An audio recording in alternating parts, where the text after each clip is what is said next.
빈센트 반 고흐. 오늘은 별이 빛나는 밤을 채색하면서 같은 시기에 그렸던 다른 작품들과 비교하며 그림을 살펴보도록 해요.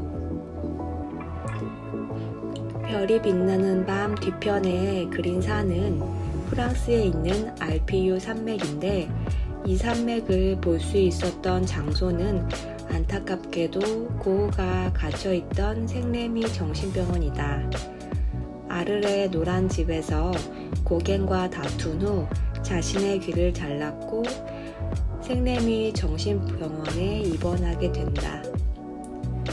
불행 중 다행인 것은 이 병원에 환자들이 많지 않았기에 의사의 허락을 받아 빈 방을 작업실로 쓸 수 있었다. 이곳에서 고흐는 뛰어난 풍경화 세 점을 그린다. 반 고흐가 가장 좋아하는 대상은 자연에 있었다. 알피유 산맥과 올리브 나무만큼 반 고흐의 자연에 대한 열정을 분명하게 보여주는 작품은 없다. 이 작품은 색과 빛으로 약동하는 햇살이 듬뿍 내리쬐는 풍경화이다. 황토색 대지가 다양한 색조 사이로 소용돌이 치고, 오래된 올리브 나무는 흥에 겨운 나무 몸통에서 싹튼 나뭇잎으로 인해 마치 춤을 추는 듯 보인다. 오른쪽에는 알피유 산맥의 정상이 솟아있고, 왼쪽으로는 비와 바람으로 인해 두 개의 거대한 구멍이 나 있는 독특한 바위층이 보인다. 짙은 색의 불꽃 같은 사이프러스 역시 반 고흐의 시선을 끌었다.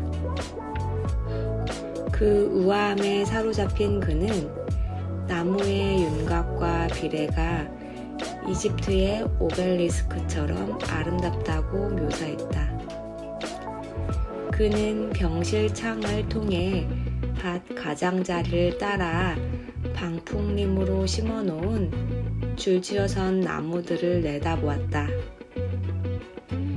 이후 그는 사이프러스로 둘러싸인 전원지역으로 나가게 되었을 때 춥고 거센 바람을 견디기 위한 유연성과 힘을 제공해주는 나무의 뒤틀린 형태를 열심히 살폈다.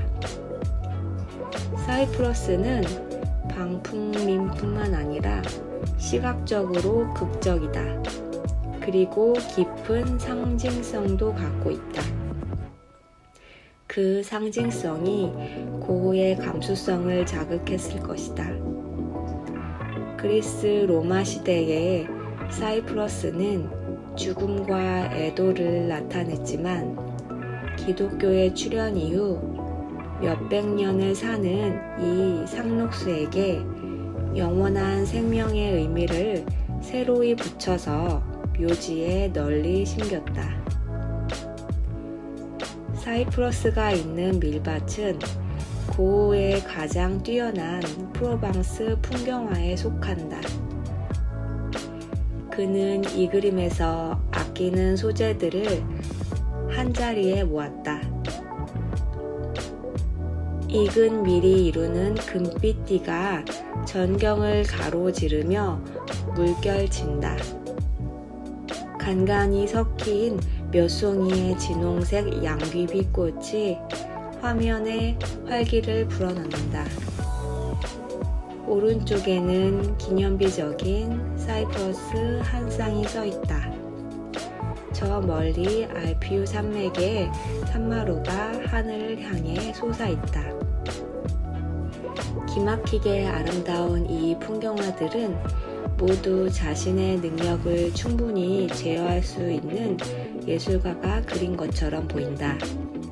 하지만 안타깝게도 반 고흐는 정신병원에서 지내던 중 얼마 동안 평정을 잃었다.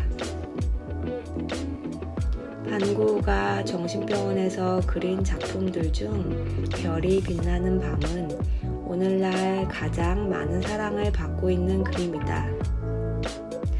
그가 이 걸작을 단 일주일 동안 알피오 산맥과 올리브 나무, 사이프러스가 있는 밀밭과 함께 완성했다는 사실은 믿기 어려울 정도다.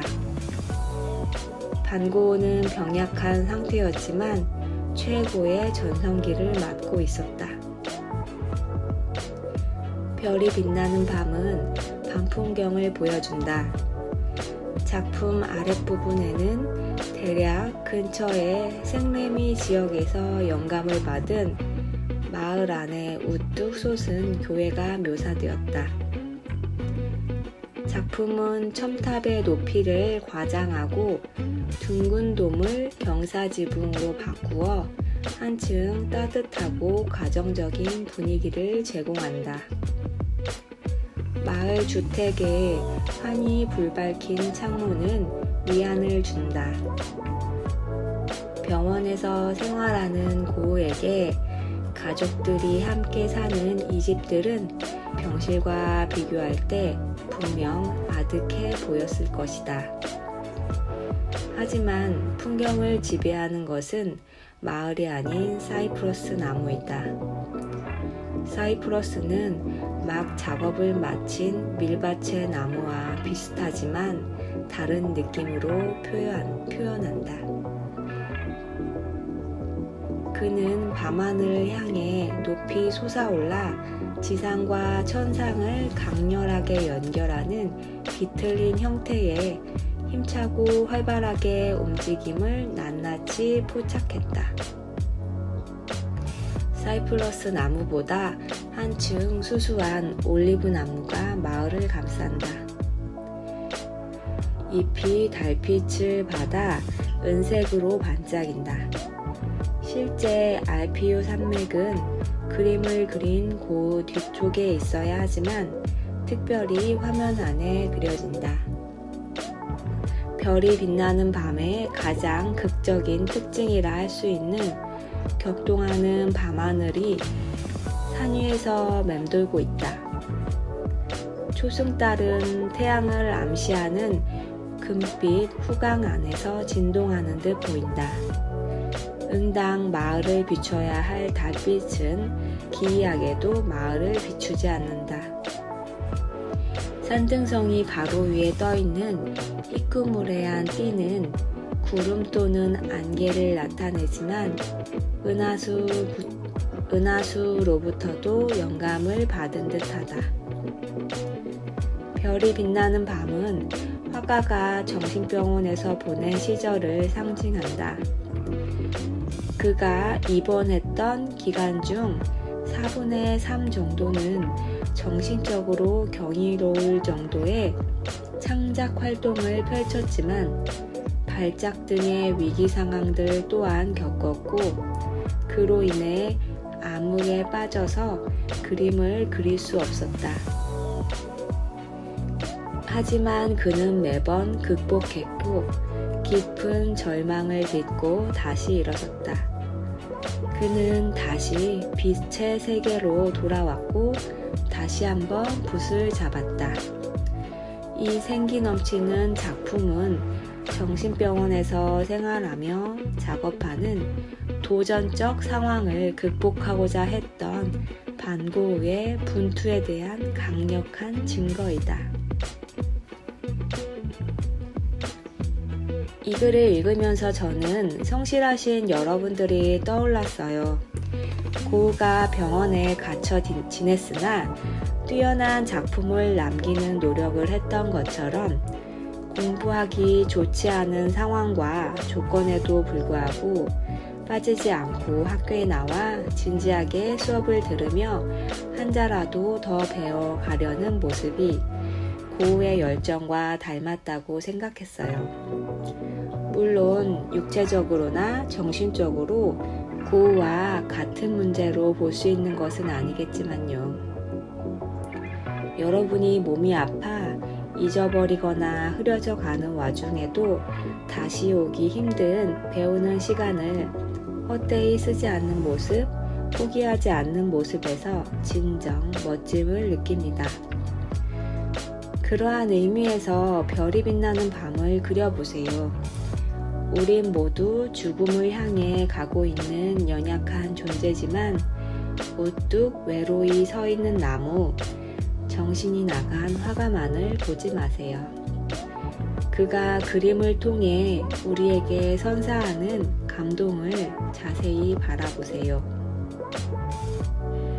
하늘에는 아름다운 별빛, 땅에는 마을의 따뜻한 온기가, 지나가는 구름도 환하게 빛나는 초승달도 세상과 다른 모습으로 홀로 서 있는 나무마저도 활발하게 타오릅니다. 여기에 있는 연약한 우리를 다시 살아가도록 가슴 벅차게 만들어주고 있답니다.